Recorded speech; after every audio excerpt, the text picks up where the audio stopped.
د میدان وردګ ولایت په مرکز میدان ښار سربیره په نرخ چک جرلیز جغتو او د میرداد ولسوالیو کې د وروستیو سیلابونو له زیانمن شوو کورنیو سره د خوراکي توکو سرپناه وسایلو او نغدي مرسته وشوه.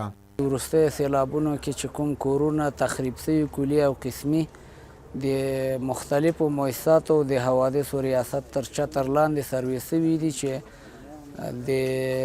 د میردادو جغتو او چک ولسوالۍ د موادو توزیع په چک کې کیږي او د نرخ جلیزو مرکز میدان ښار دلته په مرکز میدان ښار کې کیږي.